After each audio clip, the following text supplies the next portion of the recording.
Bismillahirrahmanirrahim.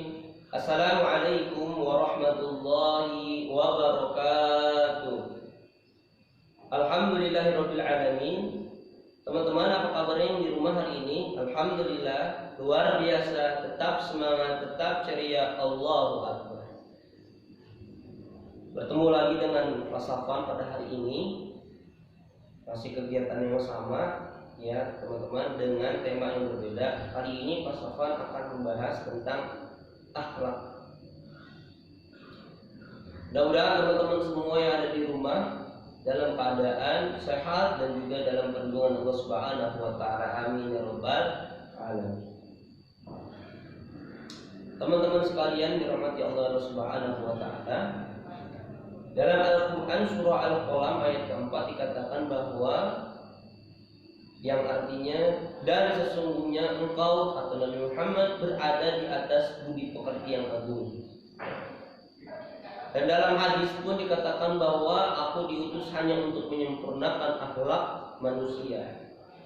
Sehingga jelas bagi umat Islam di seluruh penjuru dunia bahwa kita berpatokan pada akhlaknya Nabi Muhammad SAW.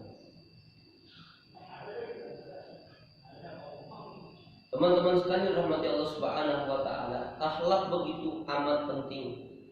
Tujuan akhlak adalah menjadikan manusia sebagai makhluk yang lebih tinggi dan sempurna, dan jelas membedakan dari makhluk-makhluk yang lainnya, menjadi satu hal yang harus dimiliki oleh manusia agar lebih baik dalam berhubungan baik sesama manusia, apalagi kepada Allah Subhanahu wa taala Sang Maha Pencipta.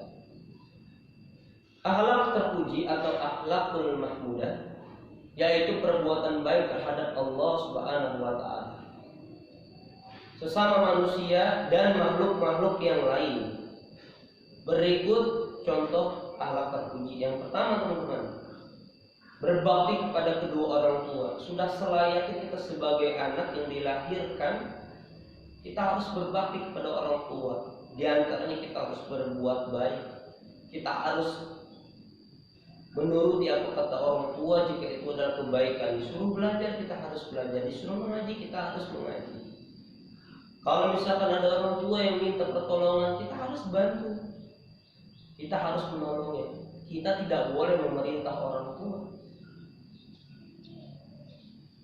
Nah, teman-teman, itu kita harus berbakti kepada kedua orang tua, berkata yang baik, tidak kasar, tidak menyuruh. Tapi jika kita membutuhkan pertolongan, baru kita memintanya dengan yang kalimat yang sopan.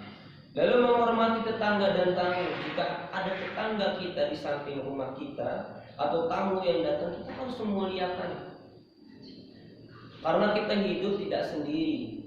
Jika kita sakit, maka selain keluarga, tetangga akan menolong kita jika kita berakhlak baik kepada mereka.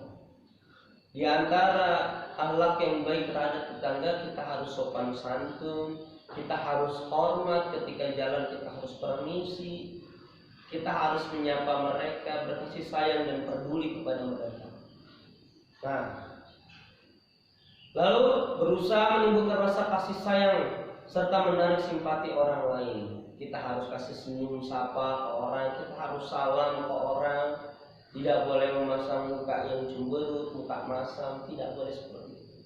Kita harus berakhlak baik, berkata yang sopan, ya, kepada teman juga sama, ya, harus punya kasih sayang.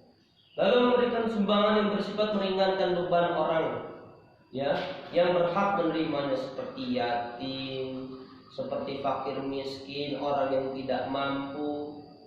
Nah, dalam keadaan seperti itu, kita menolongnya, memberikan makanan, minuman, atau sesuatu yang kita punya sehingga orang lain itu merasa bahagia. Itu adalah salah satu akhlak yang baik. Bahkan sekalipun kepada teman kita, jika teman kita merasa dia tidak mampu, kita menolong yang baik itu dalam keadaan belajar ataupun ketika lagi dalam keadaan kesulitan. Kita mampu menolongnya, pasti teman kita akan merasa bahagia.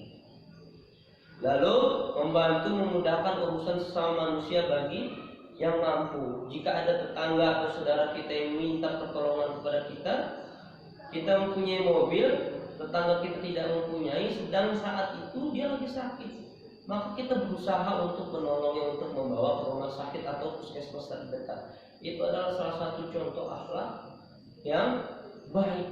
Ataupun ketika kita melihat teman kita sedang terjatuh, baik dalam keadaan bermain, ya, kita tolong, kita bantu dia. Ataupun ketika terkena musibah, kita bantu semampu kita. Ya, baik kita mengirimkan makanan ataupun pakaian dan lain sebagainya. Hingganya kita bisa menjadi manusia yang dipandang baik di mata manusia ataupun Allah Subhanahu wa Ta'ala. Seorang yang akhlaknya baik dimanapun dia berada akan dihormati. Akan tetapi sebaliknya, seseorang yang tidak mempunyai akhlak, maka dimanapun tempat, setinggi apapun jabatannya, sekaya apapun kita, maka kita tidak akan pernah dihormati oleh orang banyak. Nah, itulah yang dicontohkan oleh baginda Rasulullah SAW sebagai akhlak yang mulia. Maka daripada itu, setelah ini semoga teman-teman bisa mengamalkan kehidupan sehari-harinya dengan berakhlak. Amin ya rabbal alamin. Demikian teman-teman yang bisa Pak Safwan sampaikan pada hari ini. Pak Safwan akhiri. Wassalamualaikum warahmatullahi wabarakatuh.